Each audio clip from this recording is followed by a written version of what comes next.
Desculpa pelo ocorrido aí. Vamos lá, então. Meu nome é Bruna Stephanie, eu sou acadêmica do 4º período do Centro Universitário Paris Carvalho, da FINCA, junto com as colegas Camila Moraes, do 10º período da São Lucas, e a Rebeca Cheyane, do 3º período da São Lucas.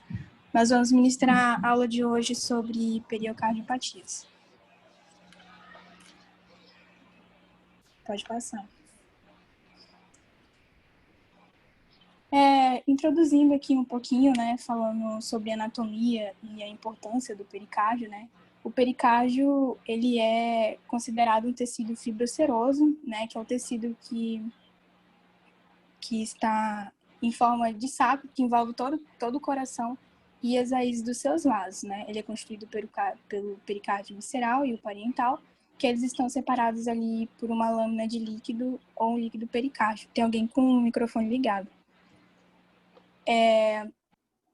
E o pericárdio visceral, uma definição dele, né? Ele recobre quase toda a superfície epicárdica das câmeras cardíacas e também a porção proximal dos seus vasos de base. Então, assim, o pericárdio visceral, ele é uma fina membrana serosa que está bem ligada, assim, à gordura epicárdica e está revestida por uma camada única de células mesoteliais. Já o pericárdio parietal, ele é uma membrana mais espessa, né, com uma constituição fibrosa. E esse líquido pericárdio, ele vai preencher um espaço virtual ali, que está entre esses dois folhetos, né? E assim ele vai reduzir o atrito entre eles. E o seu volume normal é entre 20 a 50 ml. Sobre a importância do pericárdio, né, ele tem como fator o protetor do coração. Ali ele vai reduzir o atrito do coração contra as estruturas que estão próximas, né, e vai promover uma interdependência entre as câmeras cardíacas. Então, assim, vai estar protegendo contra uma excessiva sobrecarga volumétrica e ele funciona também como uma barreira física contra infecções. Mesmo com toda essa proteção, né, mesmo assim, está suscetível a ocorrer várias patologias que serão mencionadas de acordo com o decorrer da aula. Pode passar. Certo, aqui a gente tem as camadas, né, que o coração é dividido, né, sendo endocárdio, miocárdio e epicárdio, como a gente pode ver aqui na imagem. O endocárdio, que ele é uma lâmina fina, que está presente em toda a superfície interna do coração e as válvulas. O miocárdio, que é a parte muscular da parede do coração, e ele está entre ali o endocárdio e o pericárdio. E o epicárdio, ele faz parte, na verdade, do próprio pericárdio, né, sendo apresentado como uma lâmina visceral do pericárdio seroso. Pode passar. Aqui entrando na pericardite mesmo, né, que é considerado um processo inflamatório do pericárdio, né, e ela tem múltiplas causas, né, ela se apresenta tanto como uma doença primária quanto secundária. Geralmente ela pode ser benigna ou autolimitada. Elas são classificadas de acordo com a evolução do quadro clínico e ela pode ser apresentada como uma pericardite aguda, um derrame pericárdico, um tamponamento cardíaco, pericardite constritiva, ou efuso constritivo. Pode passar.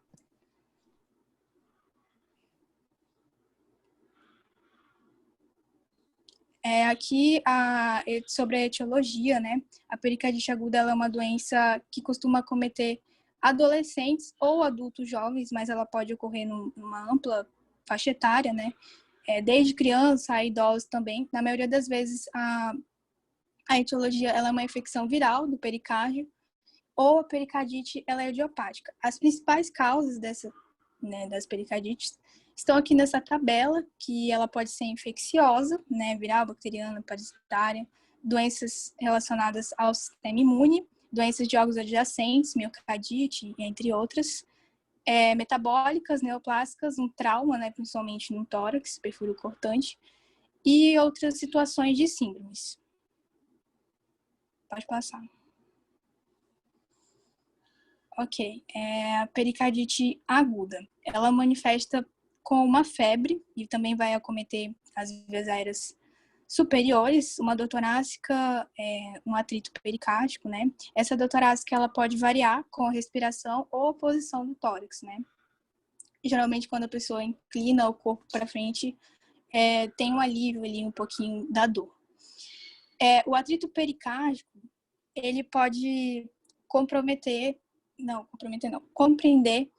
de, tipo assim, de elevações, né? Sendo a elevação da enzima de necrose miocárdica, uma febre acima ali de 38 graus, uma leucocitose também, quando ela está elevada, pode ocorrer uma pericardite purulenta ou derrames pericárdicos volumosos, que a gente vai falar também mais para frente. Esses marcadores, né, que eu acabei de falar também, quando o paciente queixa-se de dispneia, dor torácica, indica que o paciente tem necessidade, né, de procurar por um atendimento médico, de ir até o hospital, fazer uma boa avaliação etiológica e assim já iniciar o tratamento correto, né? Pode passar. Seguindo aqui com a pericardite aguda, o atrito pericárdico está presente em 85% dos casos, mas vale ressaltar que tem casos que pode ser que o atrito pericárdico não esteja presente, né? Então, isso não é, apesar de ser um fator muito importante, ele não é de regra, pode ocorrer também de não ter. Quanto à ausculta também, que revela... Gente, vocês não estão ouvindo o meu cachorro latir, não, né? Não. Não, tá bom.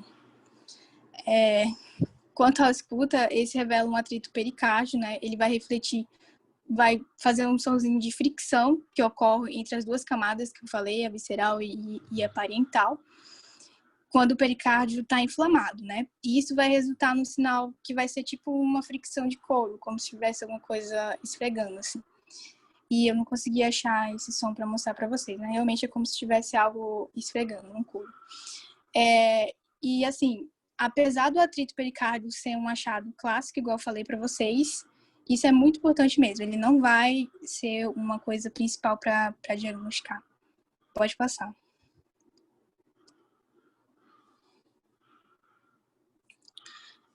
A pericardite viral e idiopática, né? São as duas causas mais comuns de pericardite aguda. Muitos outros vírus podem causar, né? Sendo sarampo, cachumba, hepatite B. Quanto ao seu quadro clínico, geralmente ele caracteriza-se como uma síndrome gripal, né? Ou uma virose, que geralmente aparece em 1 ou 3 semanas. O diagnóstico ele é feito geralmente pela clínica mesmo, compatível com sintomas, depois de eliminar outras causas, né? Da detecção do vírus, que pode ser visto com exames complementares, né? PCR e outros exames de sangue também. Tanto o quadro viral quanto o idiopático, eles costumam ser autolimitados. Então, assim, ele tem uma diminuição, ou até mesmo esses sintomas acabam com 1 ou 3 semanas também. Pode passar. Ok. A pericardite pós-cirúrgica ou pós-traumática, ela ocorre em 1 semana de pós-operatório. E a sua causa é o próprio trauma, né, da pericardiotomia. É um quadro de pleuropericardite associado a uma febre baixa, uma fraqueza, dor no corpo, leucocitose e aumento do VHS, né?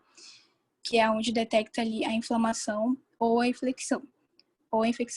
O paciente, ele vai apresentar uma dor pericárdica, febre baixa, alterações no eletrocardiograma também. A síndrome pós-pericardiotomia, ela tem um quadro clínico muito semelhante com uma síndrome, que é a síndrome de Dressler, se eu não me engano. E também pode, né, é comum ter a dor torácica, como já foi falado, o atrito pericárdico e pleural. E pode passar.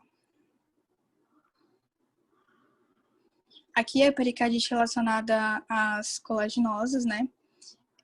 A pericardite reumática é uma causa comum de pericardite aguda em crianças, né? Uma faixa etária na qual a pericardite viral ela tem menor incidência. Ela pode ocorrer associada ou não a um comprometimento das outras estruturas cardíacas, Quando não há sinais de miocardite, nem de valvulite reumática, não é necessário o uso de medicamentos como corticoideroides, né, na terapia. A pericardite reumatoide ela ocorre mais ou menos em 10 ou 25% dos casos, né, de acordo com a literatura, nos casos de artrite reumatoide relacionada à presença de nódulos subcutâneos e também a doença articular. Ela pode ter complicações, né, como um tamponamento cardíaco ou também como uma pericardite efuso-constritiva. E o aspecto patológico dela é classificado, né, chamado de pericardite em pão com manteiga, que é igual essa imagem está representando aqui. Pode passar. Aqui nos exames complementares de diagnóstico, não existe um exame padrão ouro para confirmar o diagnóstico, né, da pericardite aguda, mas o diagnóstico ele pode ser feito pela relação entre um quadro clínico comparativo, exames complementares, né, característicos da doença. Para o diagnóstico de doenças pericárdicas, geralmente, né, é feita uma boa anamnese e o exame físico compatível com a doença e os outros exames complementares que eu vou falar em seguida. Pode passar. Certo, o eletrocardiograma é um dos principais exames complementares utilizados, né? Apesar do pericárdio ele ser eletricamente silencioso, a pericardite aguda ela pode se estender para a região epicárdica, né? Então, isso pode levar a uma miocardite superficial com repercussões eletrocardiográficas na maioria dos casos. O mais característico é o aparecimento de uma corrente de lesão do supradesnível de ST. Então, com ST, ele tem ali um aspecto côncavo e uma onda T positiva apiculada. Esse aspecto, normalmente, ele é visto em várias derivações. Então, assim, ele vai poupar, na maioria das vezes, V1 e AVR, como a gente pode ver aqui na imagem. Uma alteração característica que, às vezes, ela não é vista é o infradesnível do PR, que a gente também pode ver aqui nessa imagem. Se for feito o acompanhamento e a evolução do eletrocardiograma, pode ser observado que existem 4 fases, né, 4 momentos que ocorrem. Na fase 1, que é onde tem o momento da dor, é onde ocorre o supradesnível de ST em várias derivações, e a onda T é positiva, e apiculada.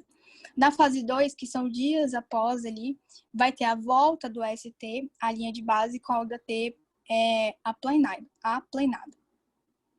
Na fase 3, depois de 1 ou 2 semanas após, vai ter a inversão da onda T. E na fase 4 e última, que são semanas ou meses depois, já vai ter uma normalização ali do eletrocardiograma, né? Pode passar.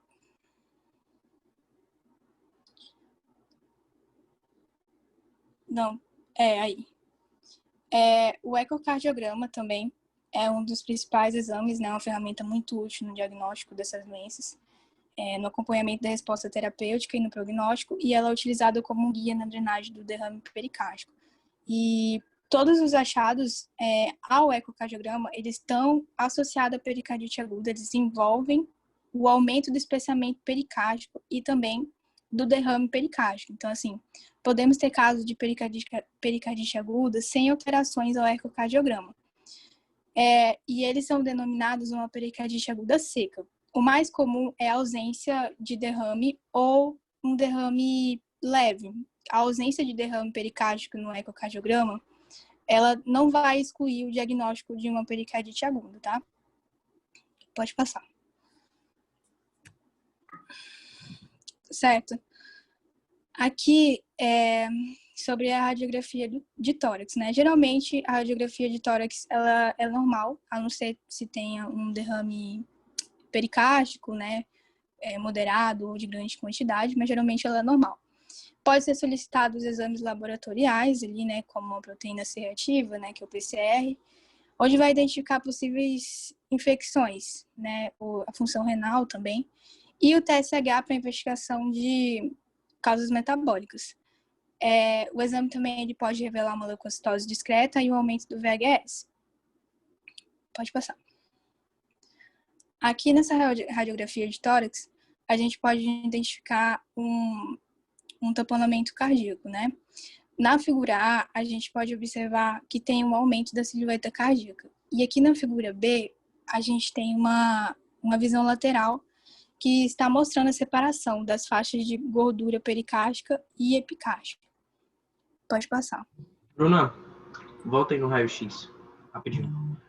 Gente, esse raio-x de tamponamento cardíaco, quando tem esse acúmulo de sangue na cavidade pericárdica, ele forma um sinal, tá? É o chamado sinal da moringa, tá? Onde o mediastino ele fica semelhante a uma moringa. Não sei se vocês sabem do que eu estou falando.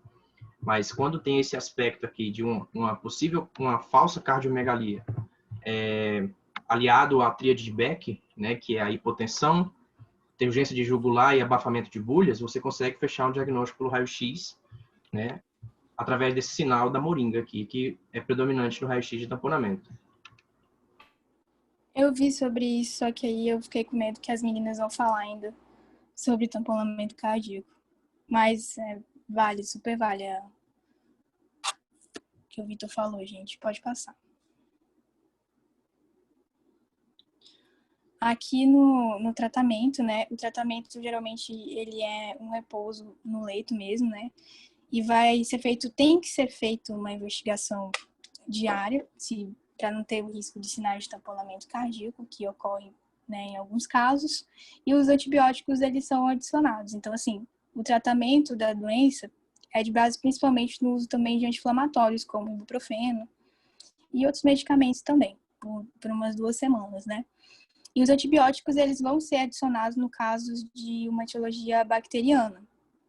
Então, eles vão ser designados de acordo com o agente infeccioso. A colchicina, que a Camila vai explicar mais pra frente também, bem bacana, mas eu vou introduzir o que ela é.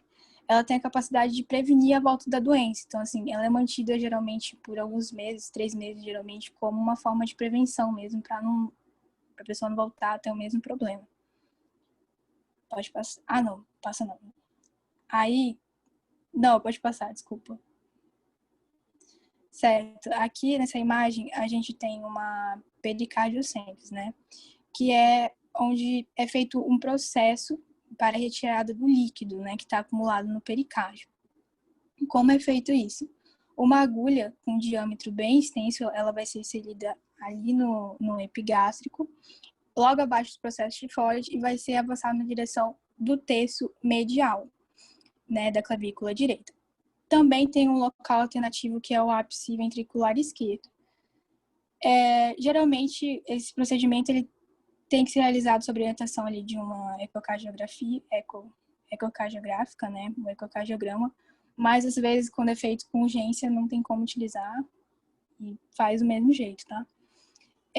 Os aspectos característicos que pode ser, né, colhido desse líquido, né, que são utilizados para o diagnóstico, o líquido ele pode ter aparência amarelo, né, onde vai ter, geralmente, esse amarelo significa causas virais ou uma tuberculose, purulento, né, que são causas bacterianas inespecíficas, quiloso, que pode ser uma lesão no ducto linfático, ou por um trauma ou uma inflamação, e hemorrágico, que também pode ser um trauma ou neoplasias.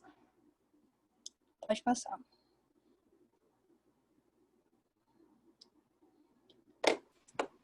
Boa noite, vocês estão me ouvindo bem? Sim. Gente, eu vou dar continuidade no assunto e eu vou abordar agora sobre pericardite crônica. Pode passar. Então, vamos lá. As inflamações pericárdicas crônicas, elas apresentam um período superior a 3 meses. E o quadro clínico de uma pericardite crônica, ela não é normalmente comparada com a pericardite aguda. Porque muitas das vezes o paciente ele não vai apresentar dor torácica, ele não vai apresentar o atrito pericárdico e ele não vai apresentar as alterações eletrocardiográficas que foram citadas anteriormente. E as doenças que causam a pericardite crônica, elas se manifestam através de 3 formas, que é através de uma evolução insidiosa, onde o paciente ele vai ele vai apresentar um quadro clínico de emagrecimento, de astenia, ele vai relatar febre, mas esse quadro clínico, ele perdura de semanas a meses, entendeu? É como se fosse uma evolução gradativa da doença. E quando o paciente, com esses sintomas, ele relata uma dor torácica, ele fala que essa dor torácica, ela é retroesternal e de leve a moderada intensidade. E ele fala que a dor é como se fosse uma dor opressiva, como se estivesse apertando o externo dele. As doenças que manifestam também, através da pericardite crônica, elas podem causar também derrame pericárdico, que eu vou explicar mais à frente, tamponamento cardíaco, pericardite constritiva ou hipoxia constritiva, que também vai ser explicado mais à frente. Pode passar. Bom, em relação à etiologia da pericardite crônica, ela pode ser de forma infecciosa e não infecciosa. Quando eu falo de forma infecciosa, eu falo que ela pode ser viral ou bacteriana. Não infecciosa, eu falo que é uma doença de base. O paciente ele já tem uma patologia de base, sendo essa uma doença neoplásica, uma doença autoimune e algumas alterações do metabolismo também. Falando primeiro da forma infecciosa, a pericardite bacteriana, quando o paciente ele está suscetível a ter uma pericardite bacteriana em uma pericardite crônica, é um paciente que está em imunossupressão. E é um paciente que está em imunossupressão e ele está tratando de uma doença crônica já. A literatura traz em destaque as doenças crônicas como o alcoolismo e a artrite reumatoide. Porém, podem ter outros focos adjacentes também, como, por exemplo, o paciente ele pode ter uma pneumonia, uma broncopneumonia, ou uma endocardite infecciosa, que por transfusão bacteriana, né, a bactéria pode ter se alojado entre os folhetos do pericárdio. E aí gerado uma pericardite bacteriana. O diagnóstico ele é feito através da suspeita clínica do paciente. O paciente deu entrada com um foco pulmonar, faz uma pesquisa, faz uma história clínica de acordo para saber se pode ter uma pericardite bacteriana de foco pulmonar. Caso seja diagnosticado que o paciente tem uma pericardite bacteriana, faz-se o ecocardiograma. Quando a gente faz o ecocardiograma, é possível ver líquido, né? Líquido entre os folhetos do pericárdio. Aí confirma que tem um exudato ali. Aí você faz a pericardiocêntese, que é para ter a amostra desse líquido e saber de fato qual que é o agente e aí poder iniciar um tratamento adequado para aquele foco na pericardite bacteriana. Em relação, ainda puxando para o lado bacteriano, nós temos a pericardite tuberculosa. Só que a pericardite tuberculosa ela tem um porém. Não, pode deixar. Ela tem um porém. Ela tem sido observado o aumento de pericardite tuberculosa devido ao aumento do número de pacientes com síndrome da imunodeficiência adquirida, ou seja, pacientes de sorologia positiva, onde é observado mais neles, entendeu? Então, quando um paciente de sorologia positiva está em um quadro mais avançado e suspeita-se que ele tem uma pericardite tuberculosa, o que a gente vai fazer? A gente coleta o líquido no pericárdio. Se for positivo, vai ter presença de micobactéria tuberculose. Se vier negativo, mesmo assim não descarta. Faz uma biópsia pericárdica. E nessa biópsia pode ter a presença de granuloma. Pode passar. Em relação à pericardite viral, de todas as formas infecciosas, ela é a mais comum. A via de transmissão dela é através da via hematogênica, linfática ou via direta.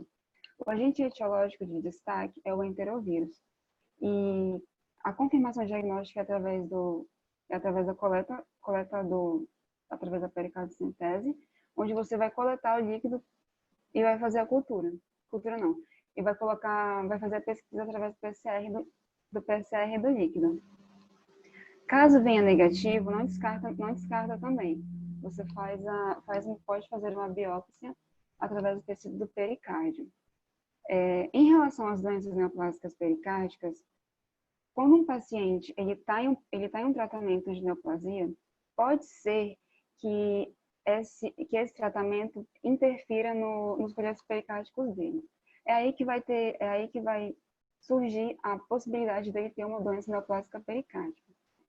Os tipos de cânceres que mais acometem os folhetos pericárdicos em ordem decrescente são os de pulmão, mama, leucemia, linfoma e o melanoma.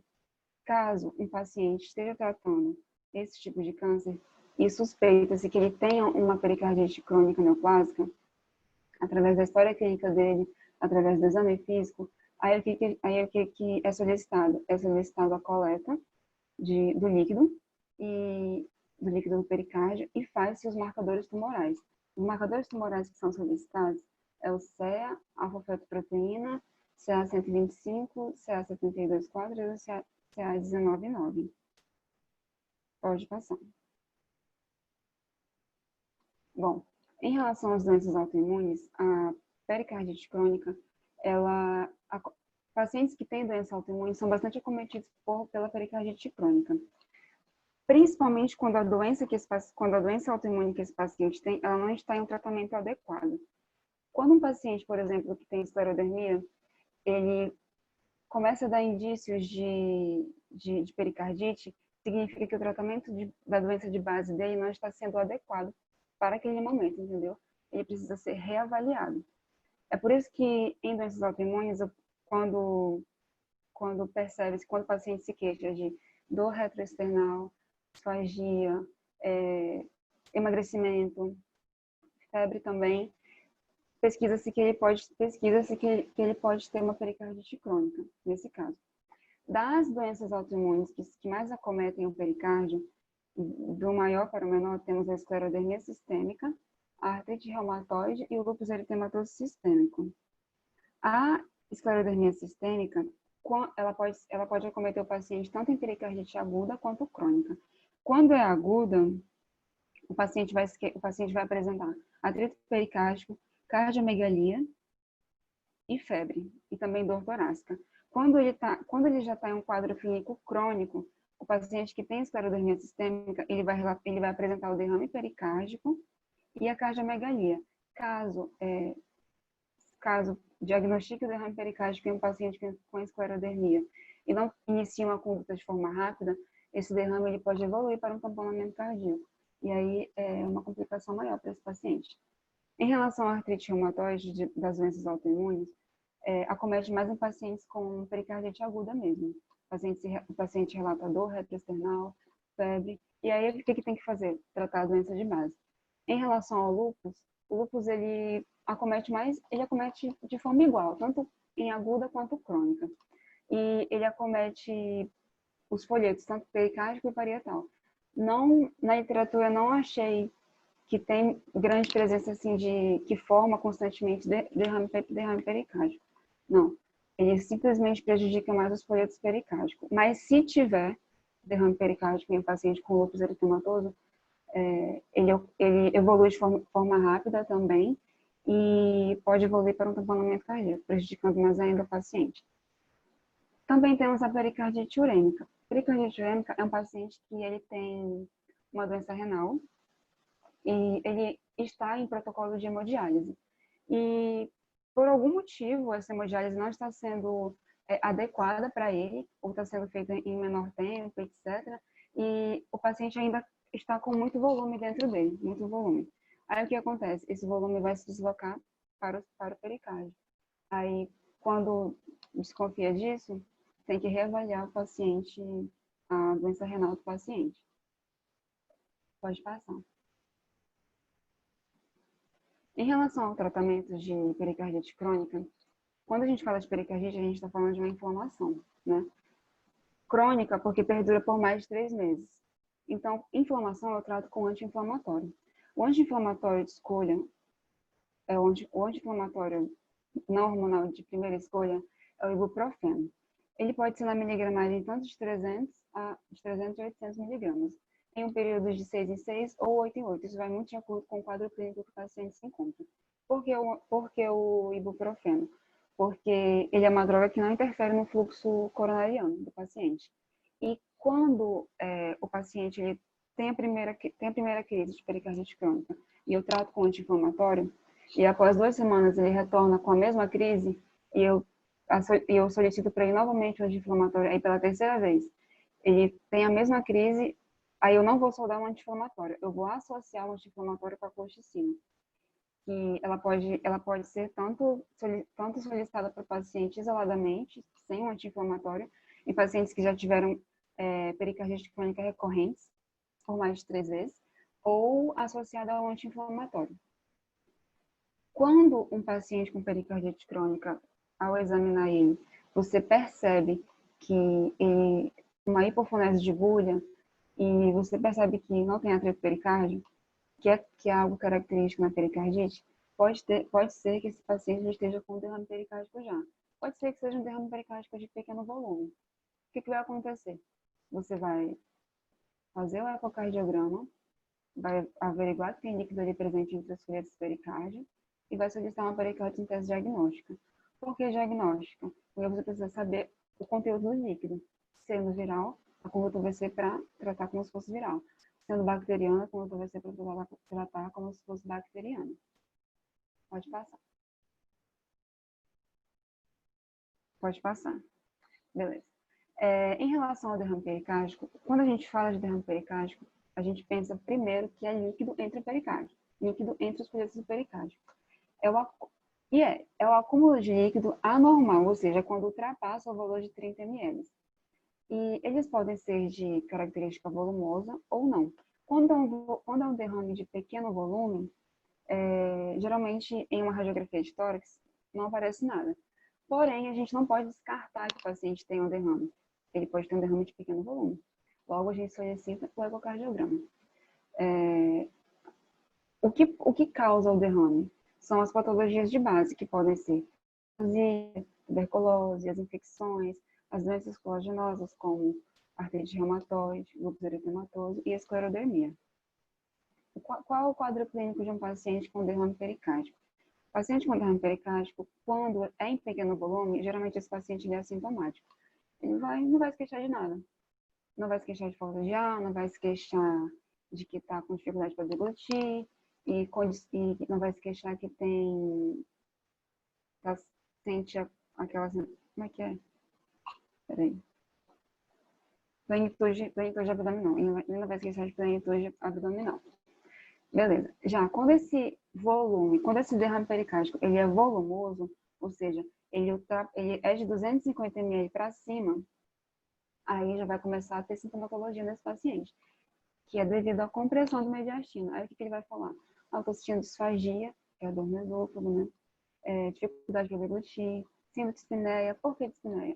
Pode estar comprimindo o brônquio, comprimindo a traqueia, disfonia devido à compressão do nervo frênico. E esse paciente também pode ter uma dor pré-cordial. Como eu falei anteriormente, de caráter contínuo, moderado e de leve a moderada intensidade. Pode passar. Pode passar. Em relação ao exame físico de um paciente com derrame, quando nós vamos examiná-lo e a gente vai fazer a ausculta cardíaca e pulmonar, a gente percebe que tem uma hipofonese de bulha, devido ao acúmulo de líquido. Né? Isso eu estou falando em um derrame pericárdico volumoso. Quando não está volumoso, você ausculta direitinho. E em volumoso tem a hipofonese de bulha e você vai ter uma expectoração pulmonar basal, porque tem a compressão do parênquima pulmonar, né? E quando você vai percutir o abdômen o tórax do paciente, você vai observar uma submaciez no hemitórax esquerdo, no 1/3 inferior do hemitórax esquerdo. Pode passar. E já falei, mas como que a gente segue a linha de raciocínio do diagnóstico do derrame? Primeiro, do derrame pericárdico. Primeiro, através da clínica do paciente, a gente observa uma doença de base que ele tem, qual a patologia que ele tem que pode ter desencadeado esse derrame, porque ninguém tem derrame à toa, né? Aí o que vai acontecer? Você vai solicitar um eletrocardiograma, porque você precisa ver como está o coração desse paciente. Após ser solicitado, você faz um raio-x, porque você tem que ver como é que está a área cardíaca também. Pode ser que nem seja um derrame também, pode ser que seja uma pneumonia, nunca se sabe. Aí, quando você observa a radiografia de tórax e você vê que tem um aumento da área cardíaca, você solicita um ecocardiograma. E, novamente, eu coloquei a pericardiocêntese diagnóstica. Por quê? Porque não é todo mundo que vai precisar de pericardiocêntese. pericardite diagnóstica. Porque caso o paciente não tenha derrame, não vai ser preciso fazer, né? Pode passar. Aí nós temos o eletrocardiograma. Em paciente com derrame pericárdico, o eletrocardiograma, o complexo QRS, ele vai apresentar uma baixa voltagem. E em relação à onda T, ela vai ser uma onda T aplainada. Ele não vai ter as características que foram citadas de uma pericardite aguda. Vai ser totalmente diferente. Tanto é que a onda T vai estar aplainada, que a gente observa em D1, V1, V2, V3, D2, e etc. Pode passar. Aí a gente solicita uma radiografia de tórax. Como o Vitor falou, quando tem um aumento da área cardíaca, a gente primeiro tem aumento da área cardíaca, né? A gente pensa, pô, será que o paciente tem uma cardiomegalia? Mas, no caso, ele tem um derrame, né? Porque o líquido entre os folhetos pericárdios está muito elevado, ou seja, ultrapassa de 250. Para que eu possa ver isso aqui na radiografia de tórax, esse derrame ele tem que ser superior ao valor de 250 ml, tá bom? Quanto de líquido o pericárdio pode suportar? Até 2 litros. A literatura traz que até 2 litros o paciente pode acumular líquido entre os folhetos. Aqui, como vocês podem ver, nessa primeira foto, o aumento da área cardíaca e a área cardíaca em forma de moringa, né? O que é moringa? É aquela... Antigamente as pessoas colocavam uma jarra, né? Para armazenar água. É como se fosse um jarro de madeira. Pode passar. Aí aqui a gente vai para o ecocardiograma. O ecocardiograma, ele é o melhor exame para a gente avaliar, porque a gente vê se realmente tem líquido entre os folhetos. Quando o coração, quando faz o eletrocardiograma, é possível também perceber algumas complicações. E é possível também nortear se aquele líquido vai evoluir rapidamente para um tamponamento cardíaco, por exemplo. É importante acrescentar que o líquido que vai ser acumulado entre os folhetos, ele pode ser um líquido que vai ser acumulado de forma aguda ou de forma lenta. Esse líquido de forma aguda é um paciente que está tendo um derrame pericárdico de forma muito rápida. E o coração, ele meio que não está preparado, né? Para receber tanto líquido assim. Entre os folhetos, não está preparado para receber tanto líquido assim. Logo, o que vai acontecer? Esse líquido acumulado de forma aguda, ele vai evoluir rapidamente de um derrame para um tamponamento. Aí percebe-se que o quadro clínico desse paciente é muito mais grave. Agora, quando um paciente ele tem um acúmulo de líquido lento, ou seja, o líquido está ali lento e gradual, e tanto é que no início ele é assintomático. Aí, nesse lento e gradual, ele pode acumular 2 litros e ele pode sentir absolutamente nada. Ou ele pode começar a se tornar assintomático, que nem eu falei anteriormente, né? Os sintomas de um paciente com derrame. Pode passar. E o tratamento? O tratamento de derrame pericárdico primeiro, você trata a causa de base, o que causou esse derrame no paciente, faz a avaliação dele completa e solicita novamente a pericardiocentrese para você saber o que contém nesse líquido. E aí você vai conseguir nortear melhor a sua conduta de tratamento, no caso. E pode passar. Bom, gente, eu vou dar continuidade aqui na apresentação falando sobre tamponamento cardíaco. Bom, como a Camila tinha falado anteriormente, tamponamento cardíaco é um acúmulo de líquido no pericárdio, mas um acúmulo que ocorre de uma forma muito rápida, né? E aí esse coração, esse pericárdio, ele acaba tamponando. Esse tamponamento, esse acúmulo de líquido no pericárdio vai gerar consequências, obviamente, como ele vai prejudicar o enchimento ventricular, em decorrência do fato de equalizar as pressões dentro das cavidades do coração. A fisiopatologia dessa doença ela consiste no fato de que, com o aumento da pressão intrapericárdia, em decorrência desse acúmulo muito rápido de líquido no pericárdio, ela vai acabar sendo maior do que a pressão atrial direita e maior também do que a pressão diastólica direita. Esse fato vai fazer com que essas pressões do coração direito elas se equalizem com a pressão intrapericárdica, fazendo com que haja uma elevação de pressão unânime lá nesse coração direito. E, obviamente, esse fato vai causar alguns sinais patológicos, como, por exemplo, a turgência jugular patológica, que é uma consequência da síndrome congestiva aguda com congestão pulmonar e sistêmica, a redução do débito cardíaco e a hipotensão arterial progressiva. Esses fatos ocorrem por quê? Bom, se a gente pensar que eu estou com uma pressão muito alta lá naquele meu átrio direito, e que quando eu vou colocar o sangue para fora, a minha pressão teria que abaixar, e ela não abaixa porque ela está muito elevada, eu vou passar essa pressão para o que está anterior, eu vou transportar essa pressão para o que está anterior. Então, a jugular ela vai acabar tendo uma pressão muito, muito grande dentro dela e vai fazer com que ela esteja um pouco mais acentuada, como a gente pode observar nessa foto aqui. Nesse caso, a redução do débito cardíaco se deve ao fato de reduzir também o retorno venoso. Afinal, a gente precisa que essa pressão no átrio direito ela se reduza. Se ela não se reduzir, eu não vou ter um retorno venoso eficiente. Consequentemente, eu vou ter uma hipotensão arterial. Uma característica muito importante também dessa fisiopatologia é o pulso paradoxal, que é a exacerbação de um fenômeno fisiológico completamente comum, que é quando nós inspiramos, no processo de inspiração, em decorrência do fato de que o nosso diafragma baixa, a pressão intratorácica ela acaba diminuindo. E essa diminuição de pressão ela é elevada ao coração, fazendo com que haja um maior retorno venoso. Nesse sentido, vai entrar uma maior quantidade de sangue dentro do átrio, vai passar uma maior quantidade de sangue para o ventrículo. E aí, esse septo interventricular ele vai acabar se deslocando um pouquinho para a cavidade ventricular esquerda. Mas é uma coisa normal, isso não vai afetar. O problema é que quando a gente tem um acúmulo de líquido muito grande, ele vai acabar também exercendo uma pressão sobre esse ventrículo direito, fazendo com que esse deslocamento de septo ele seja exacerbado, seja muito grande, que a gente denomina de restrição pericárdica direita, do ventrículo direito. Isso vai acabar reduzindo muito a PA sistólica e a amplitude do pulso arterial também, que pode ser sentido durante a inspiração. As manifestações clínicas do tamponamento cardíaco consistem em taquipneia, que é a aceleração do ritmo respiratório, a dispneia, que é a falta de ar, a ortopneia, que é a falta de ar quando o paciente está sentado, e ao exame clínico, vai existir dois sinais muito importantes que eles são extremamente característicos desse tamponamento cardíaco, que é a turgência jugular patológica e o pulso paradoxal, como eu falei anteriormente.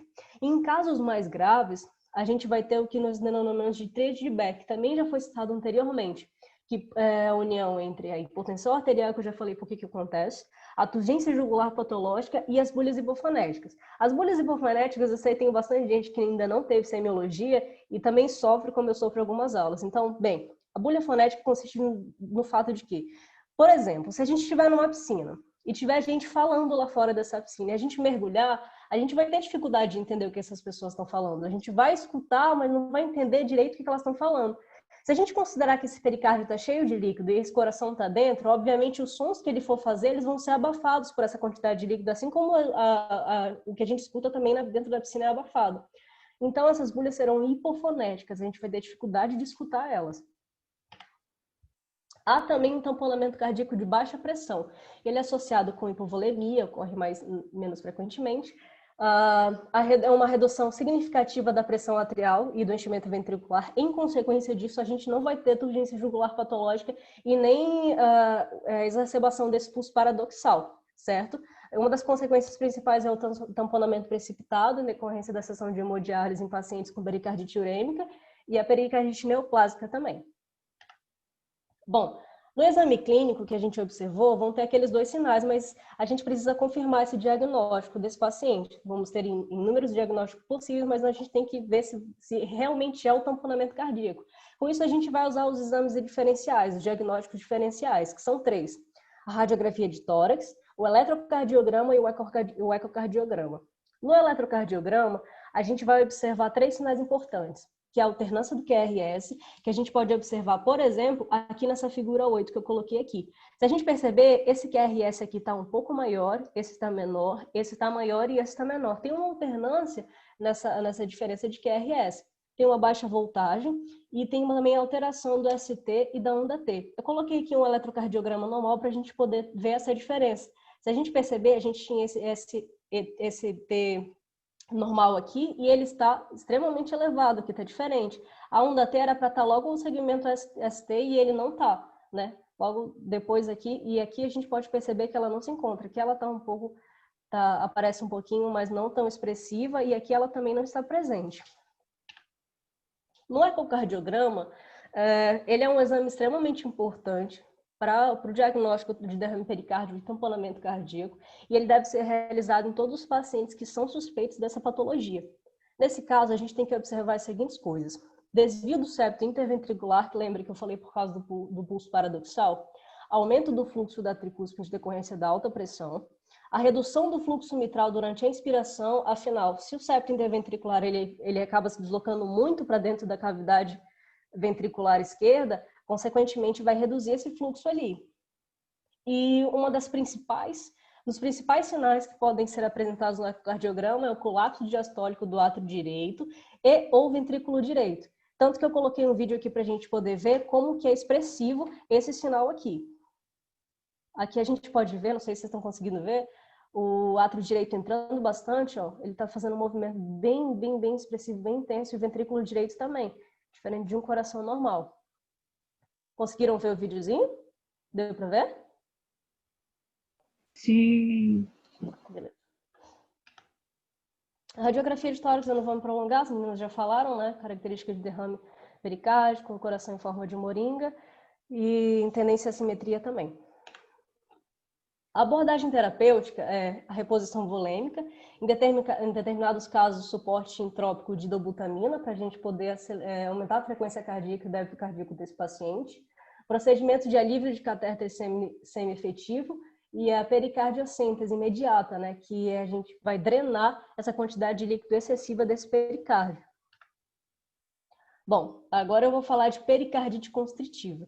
A pericardite constritiva, ela consiste no quê? O pericárdio ele acaba endurecido, ele está calcificado em decorrência de um processo infeccioso intenso e duradouro. Ele vai culminar em alguns efeitos, né, fisiopatológicos, que é a redução do enchimento ventricular diastólico, porque os dois pericárdios eles acabam se colando, se fundindo e obliterando esse espaço que está dentro dele. A principal causa da pericardite constritiva é a tuberculose, mas pode apresentar outras também, por exemplo, como artrite reumatoide, lúpus, infarto agudo do miocárdio e uremia. Bom, a fisiopatologia. Como eu falei anteriormente, ele tem um efeito limitante no enchimento diastólico ventricular, porque ele está calcificado, então não tem uma complacência adequada dentro desse coração. Esse fato vai fazer com que as pressões das 4 câmaras cardíacas fiquem iguais, elas se elevem e elas fiquem iguais. Lembrando da diferença do tamponamento, né? Elas ficam iguais à pressão intrapericárdica, que são iguais entre elas, chegando a ser mais ou menos de 10 a 15 milímetros de mercúrio, gerando uma congestão sistêmica nesse paciente. Apresentam alguns sinais expressivos também, que um deles é o sinal de Kussmaul, que significa o aumento ou a não redução venosa com a turgência jugular durante a expiração. Esse fato ocorre porque, quando a gente inspira, novamente aquele processo que eu falei no tamponamento, vai aumentar o retorno venoso. Então eu vou ter uma grande quantidade de sangue nesse átrio, nesse ventrículo, mas eles não vão conseguir se distender. Então eles vão ter um aumento de pressão que vai ser transferido também para jugular, fazendo com que no momento da inspiração ela acabe saltando um pouco, fazendo o sinal de Kussmaul, né? No caso, restrição do retorno venoso e não a transmissão da pressão intratorácica durante a inspiração. As manifestações clínicas são muito comuns às síndromes congestivas sistêmicas. É predominante a turgência jugular patológica, mas pode apresentar outros. Isso decorre do fato de que, bom, a gente está com o coração direito afetado, então o que está anteriormente a ele vai sofrer as consequências disso. Então a gente pode apresentar, no caso, circulação sistêmica. A gente pode apresentar hepatomegalia congestiva, que é o aumento do fígado, ascite, que é o acúmulo de líquido no abdômen, edema nos membros inferiores e na genitália. Também pode ocorrer numa fase avançada sintomas de congestão pulmonar, fadiga, tonteira, indisposição física. E no caso de insuficiência cardíaca também avançada, fraqueza no tórax, na face e nos membros. E o diagnóstico? Bem, no exame físico, a gente vai identificar a turgência jugular patológica e o pulso venoso com 2 descensos proeminentes. No caso, esses descensos, a gente tem que saber que o X está normal, porque o X é o momento que a pressão do átrio ela diminui para esse sangue todo ir para o ventrículo. Como não tem nada impedindo essa diminuição de pressão, ou seja, eu estou calcificando só se ela for aumentar. não tem nada impedindo, então ela vai continuar normal, ela vai ser proeminente. Só que o Y, que é quando as pressões elas se tornam iguais, no caso, para que haja a passagem do sangue para o ventrículo, ela vai se tornar muito expressiva no diagnóstico de pericardite constritiva. Já na detecção do pulso hepático e venoso visível, palpável fluxo hepático, a gente vai identificar hepatomegalia. E no teste de piparote positivo, a gente vai identificar a ascite nesse paciente. E no exame do precórdio, a gente vai identificar uma retração sistólica de ponta, uma discreta hipofonese de bulha e o NOC pericárdio. Esse NOC pericárdio decorre do seguinte: bom, a gente está lá com aquela grande quantidade de sangue no átrio e não está conseguindo distender ele. Então, ele vai aumentar a pressão e vai jogar uma grande quantidade de sangue para o ventrículo de uma forma muito rápida. Esse fato, como ele também não consegue se distender, vai gerar um turbilhamento sanguíneo, gerando esse som chamado de NOC pericárdio, muito parecido com a bulha D3. Bom, no diagnóstico, no eletrocardiograma, a gente vai apresentar uma baixa voltagem do QRS, uma alteração na repolarização, geralmente achatamento ou inversão da onda T, e a onda P também pode apresentar sinais de aumento atrial esquerdo comum à pericardite constritiva. A gente pode perceber que esse QRS está diminuído na maioria das derivações e que a onda T também está invertida, na grande parte das derivações também, que é um grande indicativo de pericardite constritiva. Já na radiografia de tórax, a gente vai observar o aumento da cava superior e do átrio direito, um derrame pleural, a calcificação pericárdia e uma área cardíaca normal. Aqui eu coloquei uma radiografia de tórax normal e uma radiografia de tórax de um paciente que está com pericardite constritiva. A gente pode perceber que esse átrio direito aqui está bem diferente desse aqui, né? Ele está bem mais acentuado, caracterizando essa patologia. E essa fotinha aqui, ela mostra a calcificação, o que os médicos costumam chamar de casca de ovo, né? O pericárdio, coração em casca de ovo, que ele tem esses riscozinhos bem expressivos e esse esbranquiçado, quando ele está na lateral, esse esbranquiçado caracterizando uma calcificação do pericárdio. Bom, no ecocardiograma, a identificação de duas linhas separadas por líquido correspondente aos folhetos pericárdicos.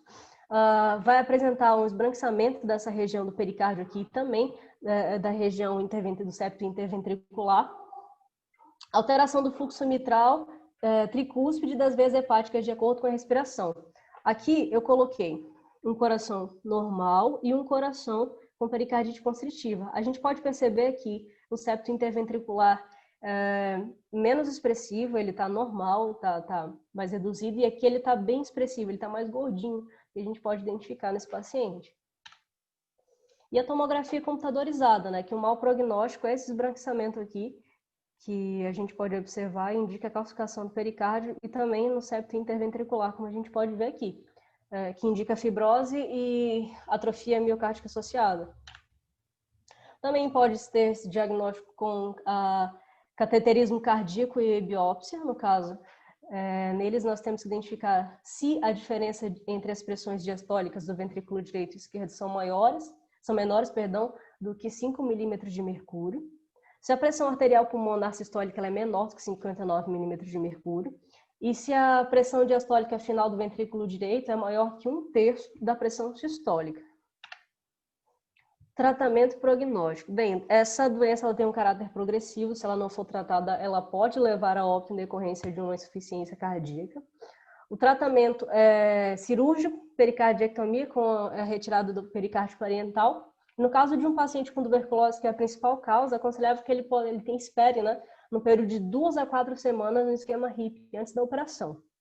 Caso não haja regressão desses sintomas, a gente pode pensar em disfunção miocárdica associada a essa pericardite constritiva, pericardiectomia incompleta, permanência do pericárdio visceral que também está constritivo, ou recidiva da doença em neoplasias. Essas foram as referências que nós usamos para poder ministrar essa aula. Espero ter colaborado com o conhecimento de todos. Valeu, galera.